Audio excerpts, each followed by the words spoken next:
हुकूमत की तरफ से अहम ऐलान सामने आया है। चीफ जस्टिस याहिया आफरीदी ने कहा है कि करीब शहरियों को हुकूमती खर्च पर कानूनी मुआवनत फराहम की जाएगी, जिसके तहत वकील की फ़ीस भी हुकूमत अदा करेगी। क्या ये नया इकदाम है या ऐसा निज़ाम पहले भी मौजूद है? और सवाल ये भी है कि ये इकदाम निज़ाम इंसाफ में बेहतरी लाएगा या सिर्फ खबरों की जीनत बनेगा। इसी पर बात करने के लिए Hammad Rohela, legal expert and analyst हमारे साथ मौजूद हैं। Thank you so much Hammad, सबसे पहले तो अगर देखा जाए तो बड़े खुशाइंद है, क्योंकि ऐसे लोग जो अफोर्ड नहीं कर पाते और उनको देखते हैं कि लीगल क्राइसिस का सामना रहता है, तो वो इन मामलों को देखते हुए अगर ये इकदाम उठाया जा रहा है तो ये बहुत ही खुशाइंद है। लेकिन इसकी इम्प्लीमेंटेशन जो है वो एक अहम मरहला है। आप समझते हैं मुकम्मल तौर पर ये हो पाएगा? मैं आपकी बातों से 100% इत्तेफाक करता हूँ। ये खबर मेरी नजर से भी पिछले हफ्ते गुजरी थी जब ये बात की गई। अच्छी खबर है, मुस्बत बात है, मुस्बत पहलू है, मुस्बत सोच है, जिस तरफ इशारा किया गया है चीफ जस्टिस साहब ने, जिस तरफ हमारी तवज्जो दिलाई है। हमारा मसला ये है कि जिन पॉलिसीज पे, जिन इश्यूज पे जितनी ज्यादा बात होनी चाहिए, उन इश्यूज और उन पॉलिसीज पे हमारी बहुत ही कम बात होती है। अब अगर बात की जा रही है तो हम उम्मीद कर सकते हैं, अवाम को उम्मीद दिला सकते हैं कि आने वाले वक्त में शायद उन लोगों की तादाद कुछ कम हो जाए जो सिर्फ पैसे ना होने की वजह से इंसाफ से दूर रहे हैं। तो ये उम्मीद जरूर दी जा सकती है। जहां उम्मीद दी जा सकती है, जहां हम अवाम को उम्मीद दे रहे हैं, वहां हम अवाम से के लिए सवाल का हक भी हमें जरूर मांगना चाहिए। और सवाल जैसा आपने उठाया कि क्या ये कोई नई बात है, क्या इससे पहले कोई ऐसा इदारा, कोई ऐसा मैकेनिज्म मौजूद था या नहीं था, और अगर था तो उसकी कारकर्दगी क्या रही, हमें उसके ऊपर जरूर सवाल उठाना चाहिए। पहले सवाल का तो जवाब ये है कि ये कोई नई बात नहीं है। इस बारे में बहुत काम पहले भी महदूद पैमाने पे स्कैटर्ड तरीके से जरूर होता रहा है। मैं आपकी तवज्जो, आपके सुनने वालों की तवज्जो अथॉरिटी की तरफ दिलवाऊंगा जो लीगल एड जस्टिस अथॉरिटी के नाम 2020 में बनाई गई थी। इसको ये मैंडेट सौंपा गया था कि आप नादार लोगों तक इंसाफ की फराहमी यकीनी बनाएंगे। लेकिन मुझे लगता है कि शायद आज बहुत से लोग आपके प्रोग्राम के तवज्जो से इस अथॉरिटी का नाम भी शायद पहली बार सुन रहे हैं, जिससे ये साबित होता है कि इस अथॉरिटी ने उस तरीके से काम नहीं किया जैसी उम्मीद इससे लगाई जाती थी। और शायद यही वजह है कि इस अथॉरिटी को अब पहले जो कि ये ह्यूमन राइट्स मिनिस्ट्री में रखी गई थी, अब इसको मिनिस्ट्री ऑफ लॉ के अंडर कर दिया गया है।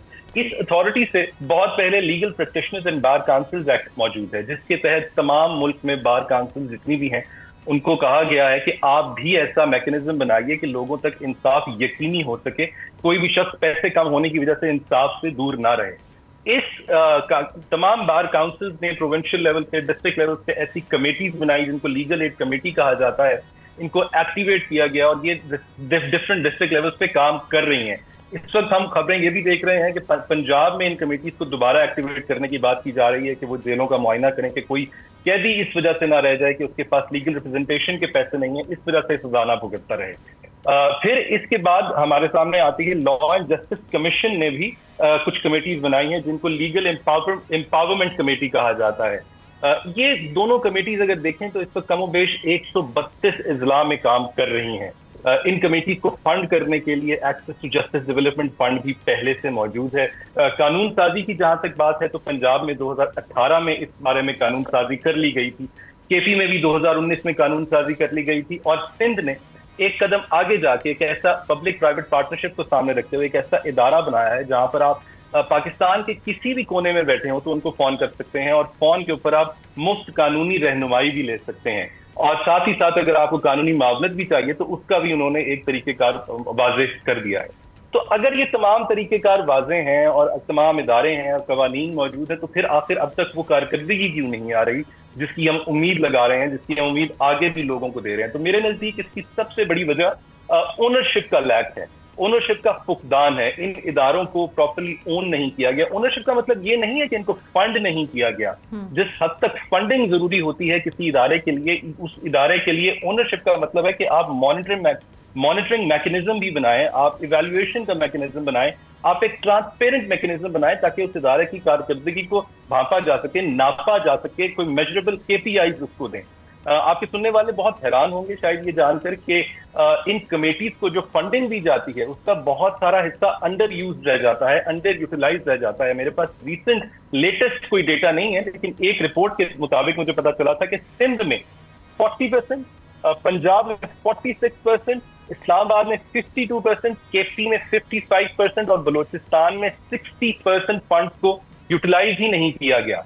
اب اس کے دو وجہ سامنے آتی ہیں، یا تو ہماری عوام بہت امیر ہو گئی ہے کہ اس کو امداد کی ضرورت نہیں ہے، جو ہم جانتے ہیں کہ ایسا نہیں ہے، یا پھر ان اداروں کو اوور فنڈ کیا جا رہا ہے. بجٹ کی صورتحال دیکھ کے، معیشت کی صورتحال دیکھ کے بھی ہمیں لگتا ہے کہ ایسا بھی یقینی نہیں ہے، ان کو اوور فنڈ نہیں کیا جا رہا ہے. یقینی طور پہ یہ ادارے اس طریقے سے فعال نہیں ہیں جیسے ان کو ہونا چاہیے. ان اداروں کا فعال ہونا کیوں ضروری ہے؟ اگر آپ اپنے آرٹیکلز کی طرف دیکھتے ہیں جو کہ فنڈامنٹل رائٹس کے آرٹیکلز ہیں، آئین میں لکھ دیے گئے ہیں، اس کے آرٹیکل 4 میں لکھا گیا ہے کہ ہر شخص کے ساتھ جو بھی معاملات کیے جائیں گے وہ قانون کے مطابق کیے جائیں گے. پھر آرٹیکل 10(a) کو آپ دیکھیں تو اس کے اندر لکھا ہوا ہے کہ ہر شخص کو فیئر ٹرائل دینا اسٹیٹ کی ذمہ داری ہے. پھر آرٹیکل 25 میں لکھا ہوا ہے کہ تمام شہری قانون کی نظر میں برابر ہیں. جب ہم ان تمام چیزوں کو یکجا کر کے پڑھتے ہیں تو آپ کو پتہ چلتا ہے کہ ڈیو پروسیس کتنا ضروری ہے. اور ڈیو پروسیس اس صورت میں ہی ممکن ہے کہ جب ہر شخص اگر عدالت جائے تو اس کو یہ ایشو نہ ہو کہ وہ فائنینسز اس کے پاس نہیں ہے اور وہ وکیل کو افورڈ نہیں کر سکتا. جہاں آئین میں یہ بات لکھی گئی ہے وہاں انٹرنیشنل آبلیگیشنز میں بھی اس چیز پہ بہت زیادہ زور دیا گیا ہے. انٹرنیشنل لا میں بھی اس چیز پہ بہت زیادہ زور دیا گیا. European court of human rights کے اگر آپ آرٹیکلس پڑھیں تو اس کے اندر آپ کو پتہ چلتا ہے کہ یہ لیگل ایڈ فیئر ٹرائل کا ایک بہت امپورٹنٹ اور اسینشیل حصہ قرار دی گئی ہے. اسی طریقے سے یو این کے پرنسپلز دیکھیے جو انہوں نے لیگل ایڈ کے متعلق واضح کیے ہیں، اس کے اندر یہ ہر اسٹیٹ کو پابند کیا گیا ہے کہ وہ ایسی اتھارٹیز، ایسے ادارے اپنے اندر بنائیں، اپنے ملک میں بنائیں تاکہ لوگوں کو انصاف فوری اور سستا مہیا کیا جا سکے. اور لوگوں کو اس چیز کی اویئرنیس ہونا بھی بڑا ضروری ہے کہ ایسے ادارے یہاں پر موجود ہیں یا ان سے ہم یہ رہنمائی لے سکتے ہیں، مدد لی جا سکتی ہے. جی بالکل، جیسا میں نے کہا کہ اس اتھارٹی کا نام جو کہ اس وقت ملک میں کام کر رہی ہے، اس اتھارٹی کا نام بھی شاید بہت لوگوں نے ابھی تک نہیں سنا.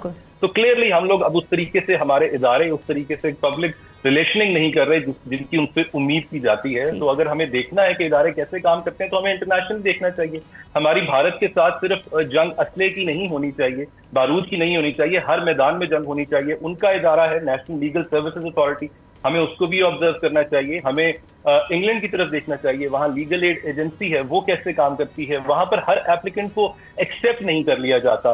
وہاں پر مینز ٹیسٹنگ اور میتھڈ ٹیسٹنگ کا ایک میکنزم ہے رکھا گیا ہے، یعنی کہ مینز ٹیسٹنگ. جی سبسکرائب کریں اور بیل دبائیں تاکہ کوئی خبر رہ نہ جائے.